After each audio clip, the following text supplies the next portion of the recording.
Greetings, this is Paul the Poke from paulthepoke.com. Today's topic, trend update, Purim 2017. Scripture reference is out of Esther chapter 9 verses 20 through 22.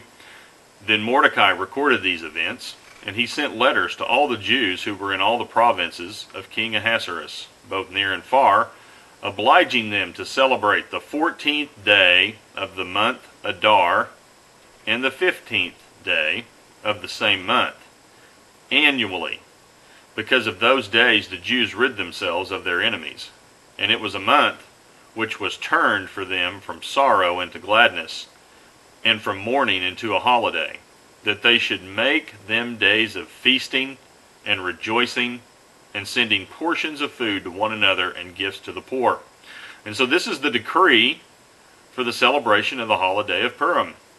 The celebration is to take place in the Hebrew month of Adar on the 14th and the 15th.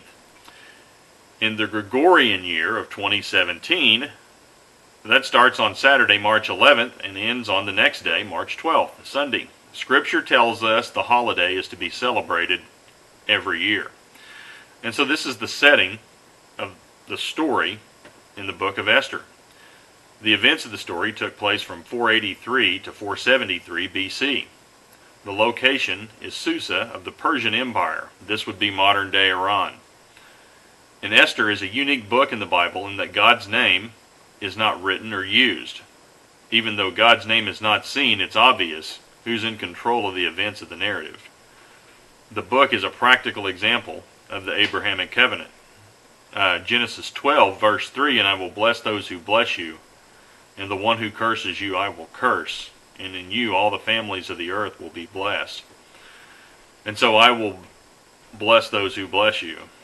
And the outline of the story goes like this. King Ahasuerus and his kingdom are ultimately blessed. The king marries a beautiful Jewish lady, Esther, who becomes queen.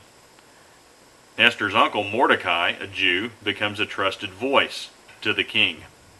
The king follows the counsel of his Jewish subjects.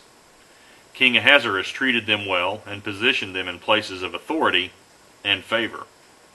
His kingdom was blessed.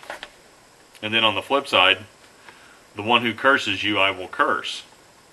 Haman, or Haman as some will call it, is the villain of the story. He's hostile to the Jewish people. Haman developed a plot to murder all the Jews, and his plot is exposed, and he's ultimately hanged to death at the hands of his own devices, a 50-foot gallows. Now Esther was a woman of great courage, and this is celebrated in the book. Even though she was the queen, she played within the laws of the Persians. She knew death was a possibility, and we get that from Esther 4, verse 11. "All the king's servants and the people of the king's provinces know, for any man or woman who comes to the king to the inner court who is not summoned, he has but one law, that he be put to death, unless the king holds out to him the golden scepter, so that he may live.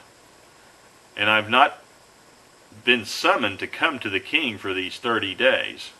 So despite the risks, Esther pressed forward on behalf of her people. She knew the risk of going into the inner court. And we get this from Esther 5, verse 2. "When the king saw Esther the queen standing in the court, she obtained favor in his sight. And the king extended to Esther the golden scepter, which was in his hand. So Esther came near and touched the top of the scepter." So she was spared. He spared her life. And by law, he could have killed her. It's the way the Persians did things. It was security measures for the king. But because of her guile and bravery, the Jewish holiday of Purim is celebrated with joy, gladness, food, and charitable giving. So if you're interested in this story, please feel free to check out paulthepoke.com, keyword Purim, Iran, Israel, Persia, Esther, Haman, Mordecai, Ahasuerus. Thanks for listening. Take care. Bye.